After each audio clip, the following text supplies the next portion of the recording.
Bonjour, nous allons tracer aujourd'hui le gabarit de la trousse origami. Pour ça, nous allons partir du plan qui vous avait été donné et pour lequel vous avez prélevé toutes les informations manquantes de cotation et dont nous allons avoir besoin pour tracer ce gabarit.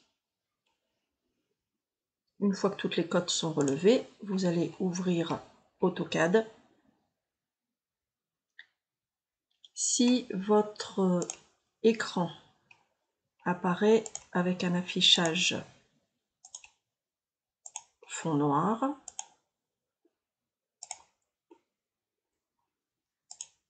tel que celui-ci, avec une grille en fond d'écran, telle que celle-ci.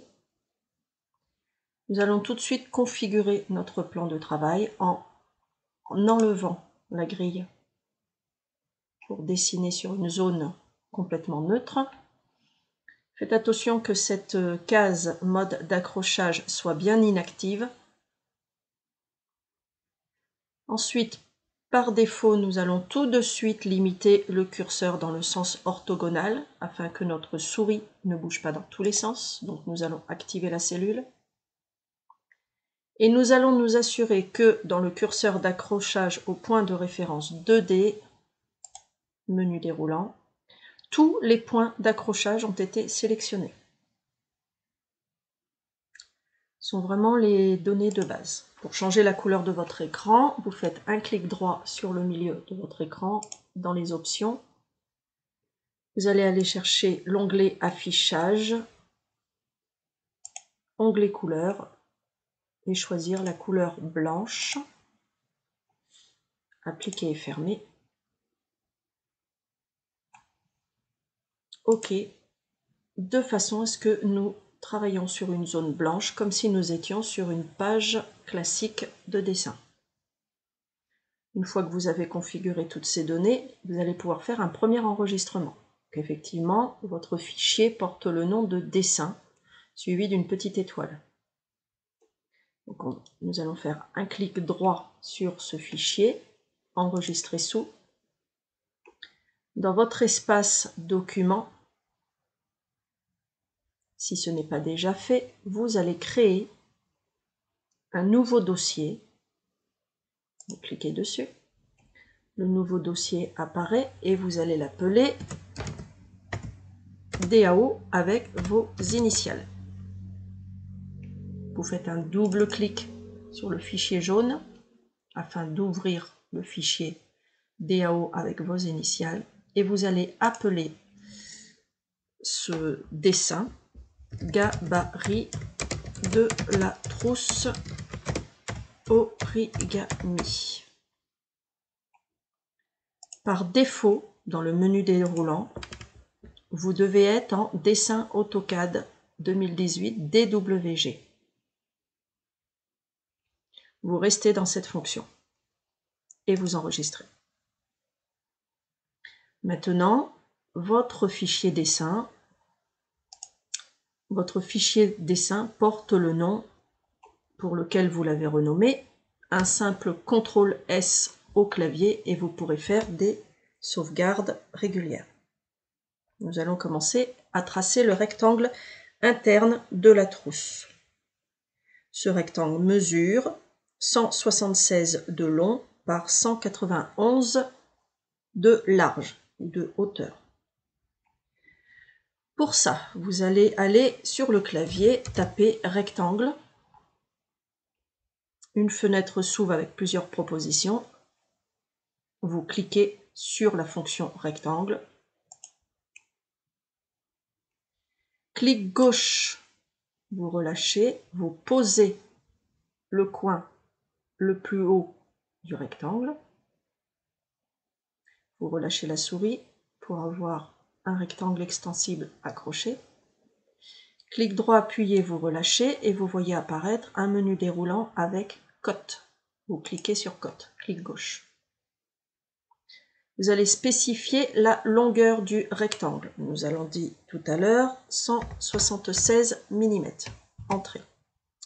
Ensuite, vous allez spécifier la largeur ou hauteur de votre rectangle qui est de 191. 191, entrée. Votre rectangle n'est pas encore posé. Clic gauche, vous le posez. Votre rectangle tel qu'il est un module fermé.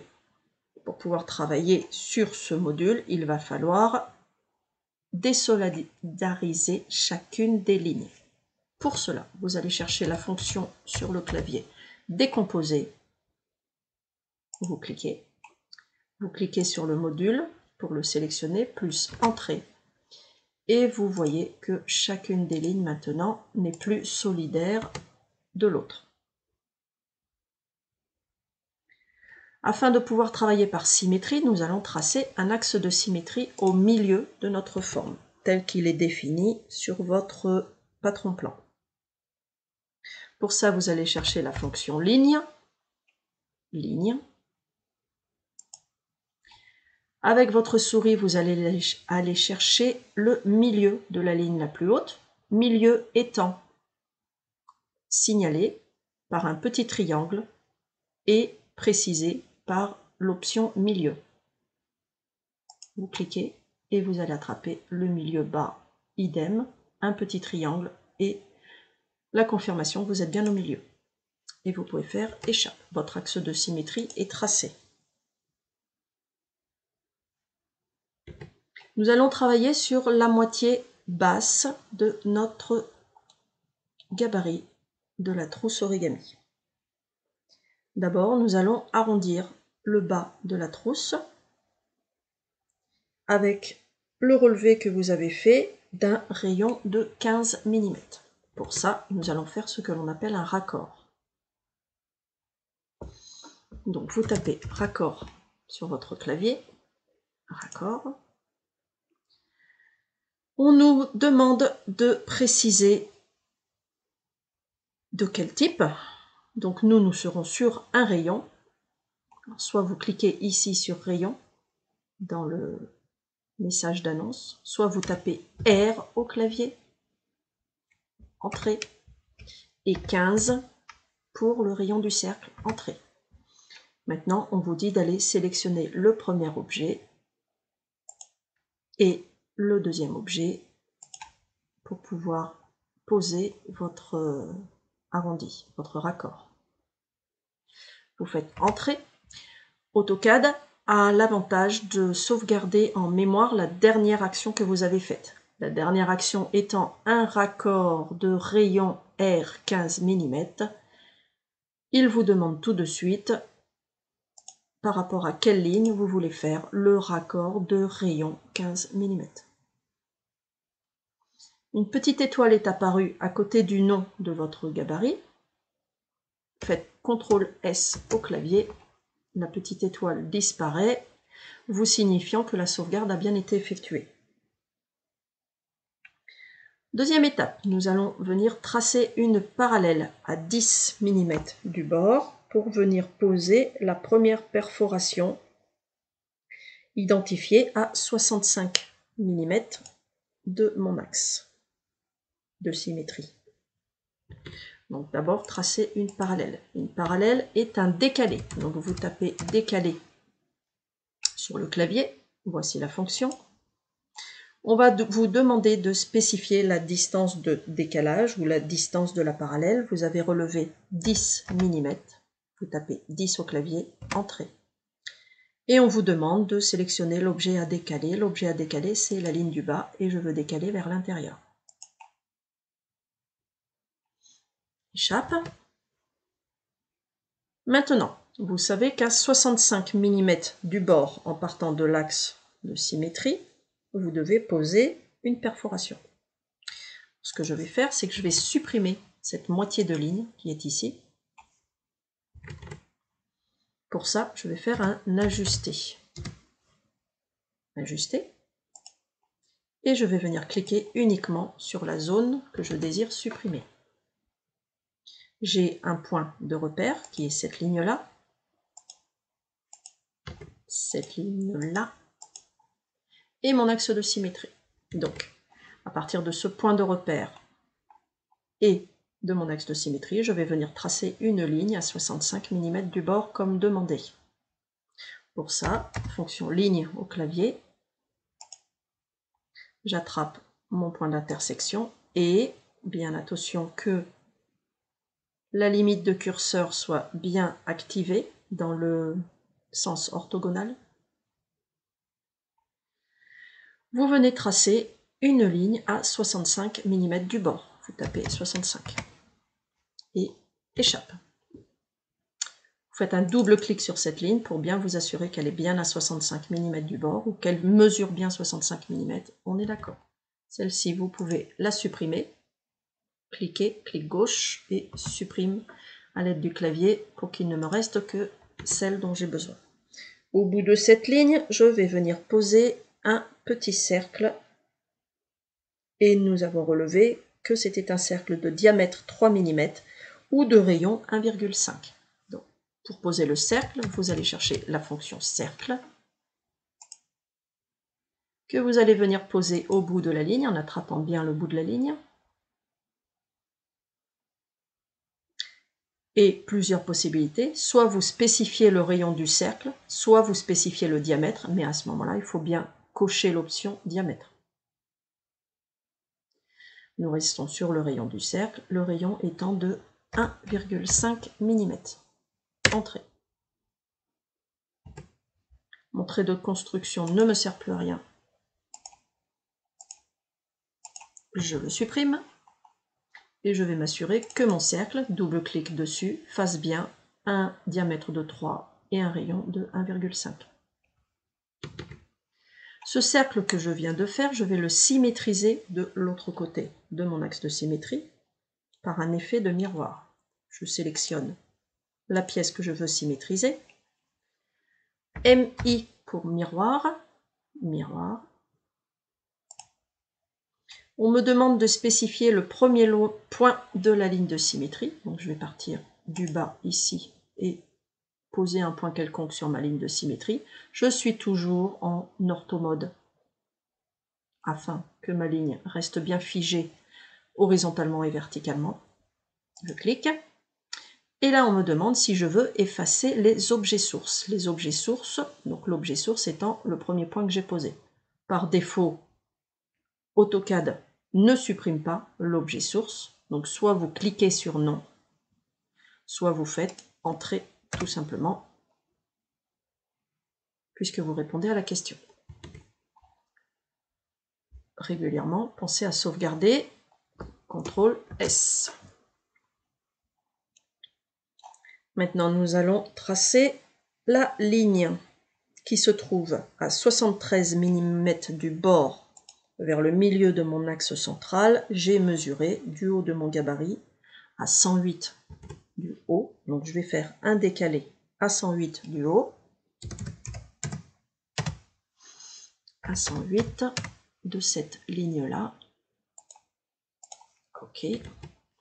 Je vais supprimer la partie qui ne m'intéresse pas pour l'instant. C'est celle-ci.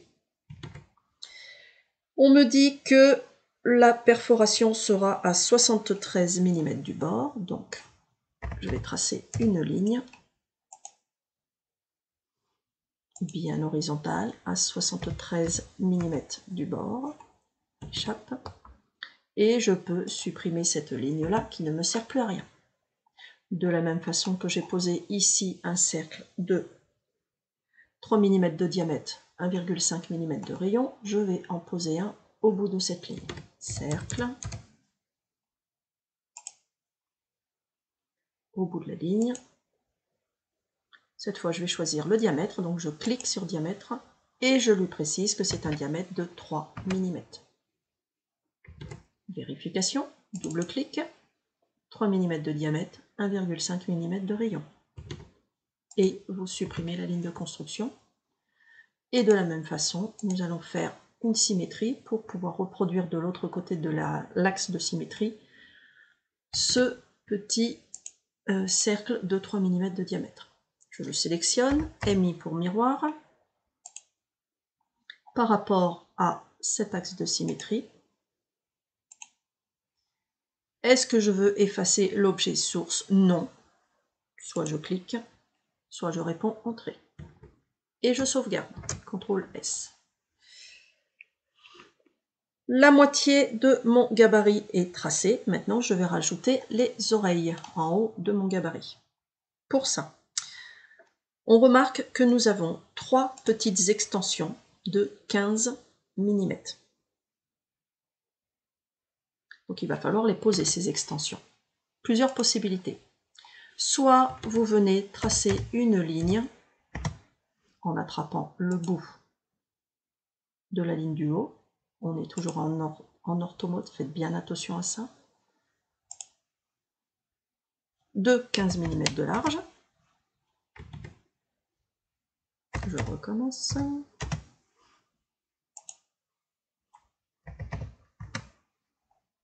Ok. On ne va pas se poser, c'est pas grave. Soit vous prolongez la ligne existante de 15 mm. Voilà. C'est fait. Pour la ligne qui est dessous également à 15 mm, elle est écartée, elle est parallèle de la valeur du rayon de mon cercle. Le rayon de mon cercle faisant 30. C'est ce que nous avons relevé. Donc nous allons faire un décalé de 30 mm par rapport à cette ligne-là. Nous ne voulons garder que ce petit bout de ligne de 15 qui dépasse, donc un ajusté pour venir supprimer les lignes qui ne me servent à rien. Et ensuite, à nouveau, refaire un décalé de 30 mm, cette fois par rapport à cette ligne-là.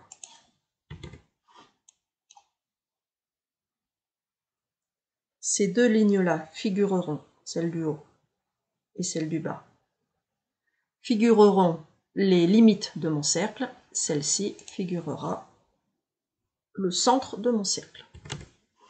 Maintenant, nous allons poser ce cercle. Donc, cercle de rayon 30 mm. Fonction cercle. Je viens me poser au bout de la ligne centrale. Plusieurs possibilités. Soit vous venez vous poser sur un des côtés à 15 mm en haut en bas. Soit vous tapez, spécifiez le rayon du cercle 30 mm. Maintenant, nous allons supprimer tout ce qui nous dérange en faisant un ajusté. Je vais pas y arriver. Un ajusté, pardon. Donc ça, je n'en ai pas besoin. Ce qu'il y a à l'intérieur là, je n'en ai pas besoin. Ça plus et ça plus. Et également celle-ci. Et nous allons tracer la première oreille, à gauche de notre trousse. De la même façon, nous allons symétriser de l'autre côté. Pour ça, nous allons carrément supprimer cette ligne, puisqu'elle risque de nous gêner plus qu'autre chose. Sélectionnez tout le côté gauche, donc sans prendre forcément les points, puisqu'ils ont déjà été symétrisés. Donc vous sélectionnez tout le côté gauche. Vous faites un effet miroir par rapport à l'axe de symétrie centrale, donc point haut, point bas. Voulez-vous effacer l'objet source? Non. La symétrie a bien été faite. Il me manque juste un petit trait ici que nous allons raccorder. Pour ça, vous allez chercher la fonction raccord de rayon R entrée égale 0 entrée et vous touchez les deux lignes. CTRL S, vous sauvegardez. Il ne nous reste plus qu'à tracer les perfos du haut de la trousse qui se trouvent centrés par rapport à votre cercle. Donc pour ça, nous allons tracer une ligne qui va du bout du cercle jusqu'à l'axe de symétrie. Et après, nous symétriserons, bien sûr, comme d'habitude, pour avoir la même chose de l'autre côté. Donc nous savons que nous avons une première perfo qui se trouve à 12 mm du bord. Donc j'attrape ma ligne, j'attrape le point extrême et je vais reculer de 12 mm. Et venir poser une perfo au bout de ces 12 mm. Pour ça, je pose un cercle d'un diamètre de 3 mm ou d'un rayon d'1,5. Par rapport à cette perfo qui est à 12 du bord, la deuxième perfo va être à 45 de la première perfo. Vous attrapez le bout de la ligne et vous faites glisser jusqu'à 45 mm. Au bout de cette ligne se trouvera la deuxième perfo. Alors, je vais vous montrer également qu'on peut copier et déplacer un module. Donc, au lieu de retracer un cercle à nouveau de diamètre 3 mm ou de rayon 1,5, nous allons venir copier cette perfo-là, puisque c'est exactement la même. Donc, vous la sélectionnez, CTRL-C au clavier, CTRL-V, vous la placez n'importe où. Après, vous la sélectionnez à nouveau, et là va figurer le centre. Vous faites ce qu'on appelle un déplacer. Déplacer. Vous venez attraper, déplacer. Vous venez attraper le centre du cercle, très important, surtout attraper le centre. Et vous venez le coller sur le bout de la ligne que vous avez déplacé tout à l'heure à moins 45. Et vous supprimez le trait de construction qui ne vous sert plus à rien. Nous allons symétriser ce que nous venons de faire par un effet miroir. Donc vous sélectionnez vos deux pointeaux, miroir, entrée, spécifier le premier point de la ligne de symétrie, j'attrape le point symétrique le plus haut, je me pose sur mon axe de symétrie, effacer les objets sources, non, ou entrée, échappe. Vous pouvez maintenant, ici, supprimer l'axe de symétrie. Et vous sauvegardez.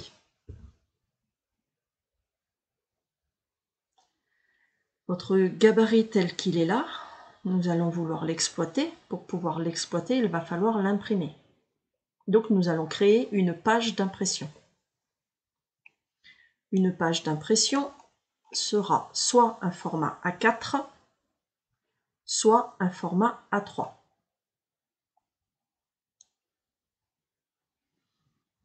Un format A3 mesure 2 fois un format A4, l'un à côté de l'autre, par sa hauteur. Donc nous allons tracer un rectangle, entrée, clic droit appuyé, cotation, un rectangle de 420 de long par 297 de haut. Voilà votre page format A3.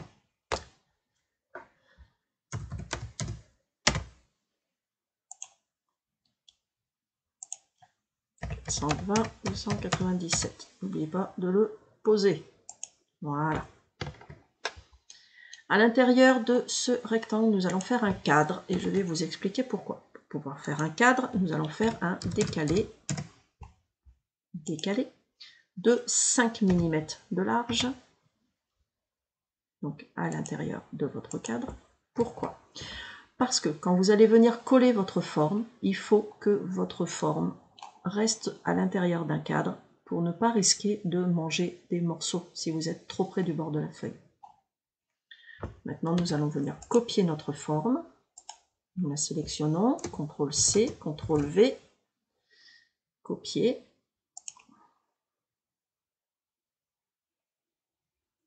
On enregistre. Et pour pouvoir lancer votre impression, vous allez en bas à droite mettre vos noms, prénoms, classe, date du jour et nom du produit sur lequel vous êtes en train de travailler. Pour ça, nous allons aller chercher les fonctions texte et choisir texte multiple. Nous posons le cadre du texte. Tout de suite, nous allons venir changer la hauteur du texte à 5 mm. Vous écrivez le nom du produit, Trousse Origami. Donc ne vous inquiétez pas pour l'instant de la grosseur du texte, il va se réajuster une fois que vous aurez terminé. Votre nom, votre classe et la date d'aujourd'hui. Et entrée. Si votre texte est positionné un peu trop en haut à gauche, il suffit juste de l'attraper avec le carré et le déplacer. Par contre, n'oubliez pas que vous êtes en orthomode, vous ne pouvez pas déplacer comme vous voulez. Pour ça, il faut désactiver la fonction orthomode et venir placer votre texte correctement en bas à droite de votre page. Et vous enregistrez.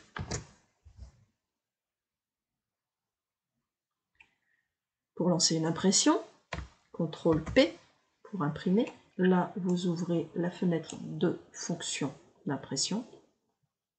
Vous allez sélectionner l'imprimante qui vous intéresse dans le menu déroulant, en fonction de l'endroit où vous vous trouvez. Pour moi, ça sera la Brower ici. Le format du papier qui est un format A3. La zone du tracé sera une zone par fenêtre. Cliquez sur fenêtre et là vous revenez sur votre page dessin, sélectionnez par un clic gauche en haut à gauche de votre page format A3 et clic gauche en bas à droite. Bien sélectionner la fenêtre externe de votre page. Centrez absolument obligatoire votre dessin dans la page et vous assurez que à la taille du papier est décoché et que vous êtes sur une échelle personnalisée de 1/1.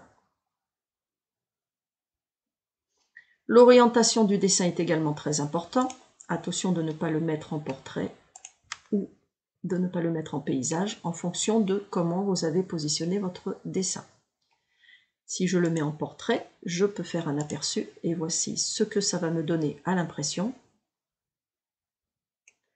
Je reviens sur mon onglet Tracer objet, je me mets en paysage. Vous voyez qu'ici toute la zone est occupée. Théoriquement, ça vous confirme qu'effectivement votre dessin est bien positionné. Toutefois, faites quand même un aperçu afin de voir votre page. Et s'il y a quelque oubli que ce soit, vous pouvez revenir en arrière avant de lancer ici l'impression réelle qui va sortir à l'imprimante.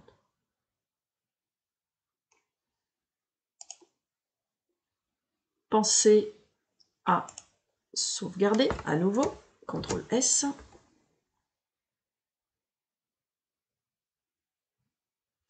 Fermez votre fichier.